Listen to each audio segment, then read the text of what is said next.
Hi everybody, my name is Jason. I'm Caden. I'm Jaden. I'm Eli. And we are the Yahoo and the Torah channel, and we thank you guys very, very much for hanging out with us. Our family's your family. Your family's our family. And we are the people who believe what? The laws, statutes, commandments are forever. The Torah, the first 5 books of the Bible, have not been put on the cross. Peter didn't do it with them. Paul didn't do it with them. They were never done away with. They should be followed for all generations, and our Messiah followed them, so we follow them as well. And Eli, who's our Messiah? He's the son of the Creator. His name is Yehoshua Mashiach. His name is Jesus Christ because there were no J's in Hebrew. He was a Hebrew man, so his actual name was Yehoshua. Yeah, all right. You guys ready to roll? Yep. Okay, so here we go. Let us begin. And Miss Nicole's in the kitchen sizzling it up. Okay, this is chapter 15, verse 1. Then Aḍam and Ḥawwah wept and sorrowed by reason of Elohim's word to them, that they should not return to the garden until the fulfillment of the days decreed upon them, but mostly because Elohim had told them that he should suffer for their salvation. Next. And when they're saying he should suffer for his salvation, for their salvation, we're talking about the Son of the Most High. We're talking about the Yahushua, and his suffering led to his Father's suffering. And so I didn't want the oneness crew to come by and talk on that. Okay, chapter 16, verse 1. After this, Aḍam and Ḥawwah ceased not to stand in the cave, praying and weeping until the morning dawned upon them.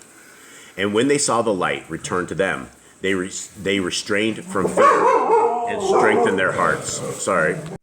All right, everybody, and this is our house, and I am super, super sorry. It is, it's just chaotic here, and so if we were to restart or re-edit these, we'd be editing all day long. And is there other dogs who went at it? Okay, so we're restart it too. And when they saw the light return to them, they restrained from fear and strengthened their hearts. Then Aḍam began to come out of the cave, and when he came to the mouth of it, and stood and turned his face towards the east, and saw the sun rise in glowing rays, and felt the heat thereon of his body, he was afraid of it, and thought in his heart that this flame came forth to plague him. He wept and smote upon his breast, and fell upon the earth on his face, and made his request, saying, O Yahuwah, plague me not, neither consume me, nor yet take away my life from the earth. For he thought the sun was Elohim. Inasmuch as while he was in the garden, and heard the voice of Elohim, and the sound he made in the garden, and feared him, Aḍam never saw the brilliant light of the sun, neither did the flaming heat thereof touch his body. So the garden's different. However, the lighting system works. It's not hot. Yeah, it's probably warm, but it's not. It doesn't have the same kind of stuff that we have. You know, it doesn't have. In the book of Enoch, they call the sun Thomas, and so they didn't have Thomas in the Garden of Eden. That was, very hot. Obviously. 8. Therefore was he afraid of the sun when flaming rays of it reached him. He thought Elohim meant to plague him therewith all the days he had decreed for him. For Aḍam also said in his thoughts, as Elohim did not plague us with darkness, behold, he has caused the sun to rise and to plague us with burning heat. But while he was thus thinking in his heart, the word of Elohim came unto him and said, O Aḍam, arise and stand up. This sun is not Elohim, but it has been created to give light by day, of which I spake unto thee in the cave, saying that the dawn would break forth, and there would be light by day. But I am Elohim, who comforted thee in the night. And Elohim ceased to commune with Aḍam. All right, thoughts as we change chapters? Anyone? That's really a scary thing to see the sun for the first time. Probably feel the heat. He's probably never had a sunburn before, so he's probably like freak out and probably get a sunburn real fast.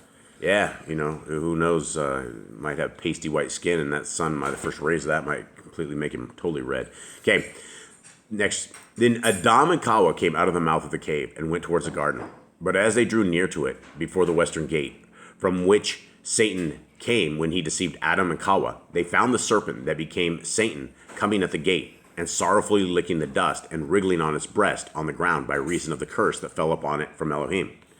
And whereas aforetime the serpent was the most exalted of all beasts, now it was changed and become slippery and the meanest of them all, and it crept on its breast and went on its belly.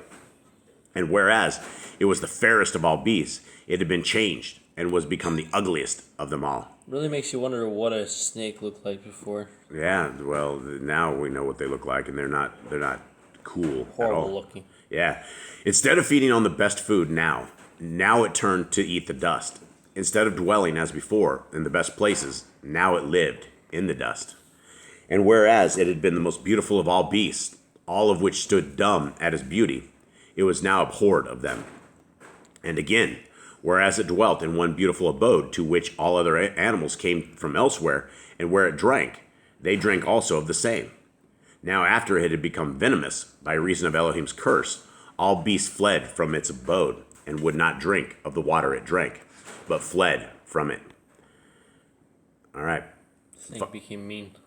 Yeah, and what do we know of snakes down here, gentlemen? What do we? They're venomous. They're angry.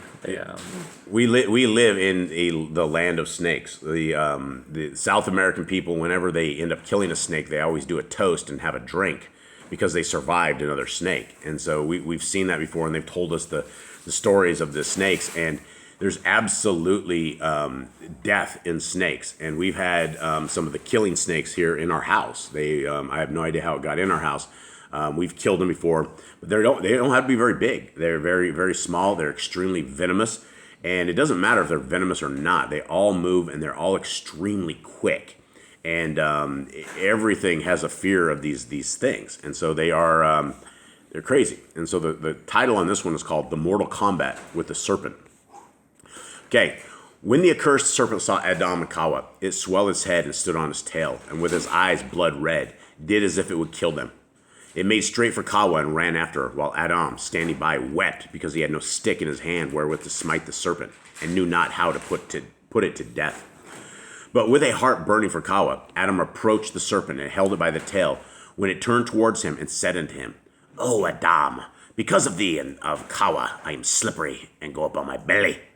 Then by reason of its great strength, it threw down Aḍam and Ḥawwah and pressed upon them, as it would kill them. How big is the snake, and how big are they? If we push them to the ground, it's a big snake. They have snakes are all. That's like a boa constrictor. Oh, they have pythons. They have like huge pythons. They have snakes that are monstrous. I mean, you saw a snake down the road, right? Mm-hmm. Hanging on a stick. It was a big one, right? Yeah, I mean it wasn't like thick, but it was like long. It was a long, snake, and then these Pythons things are huge. Yeah, pythons are long and huge. I mean, some of these things. I mean, snakes will eat like entire rabbits. There's snakes that'll consume a rabbit. When you even the smaller snakes, when people have pet snakes, they will eat like big fat mice, and they're small heads, but they can dislocate their jaw some way, and they're able to like suck it in. And you guys have probably never seen a snake eat something, but it is completely creepy on how it eats it and how it kills it. And they're not good things. All right, 5. But Elohim sent a messenger who threw the serpent away from them and raised them up. Then the word of Elohim came to the serpent and said unto it, In the first instance I made thee glib, and made thee to go upon thy belly, but I did not deprive thee of speech. Now, however, be thou dumb and speak no more, thou and thy race, because in the first place has the ruin of my creatures happened through thee, and now thou wishest to kill them. Then the serpent was struck dumb, and spake no more. And a wind came to blow from Shamaim by command of Elohim, that carried away the serpent from Aḍam and Ḥawwah, threw it on the seashore, and it landed in India. That's very oddly specific. It is oddly specific, right? It is, and who would know where a place called India was back in the days? Things of this, and so why did they send the snake there? Like, what was the snake's purpose in India? I don't know. It's long as way take a long time to get back. Yeah, it'd have to slither its way back home, because that's the thing is as we read further, we're not done with the snake. The snake comes back, and he makes his way back. Yeah, he makes his way back. So he's back from India. Yeah, yeah, and he's there for destruction, and so. When we kill snakes here, it's pretty creepy, because you will chop them up, and they all move around like the rest of them. Like you cut them in half, and 2 parts of them move. It's like for those who actually kill take an earthworm, and will take an earthworm, or people who've gone fishing. It's a lot of the same concept, and they're entirely vile, and we have been, for some odd reason, strangely protected by the hand of our Creator, because we have snakes all around us at all times, in our garage, in our fields, in our dogs are always dying down here in South America from snakes. We've heard it when we first got here. People were dying, not people, but the dogs were dying, and people were telling us, you got to watch out for them. And these dogs are all over in this tall grass. And craziest thing is so far, not a single one of them have been bitten by a snake. Now, again, there's still some time left in these dogs' lives, so there could still be some dogs die of snakes, or us as well, because they literally slither in through I don't know where, but they will come and hang with us in the house, and we got to deal with them. So anyway, that is that.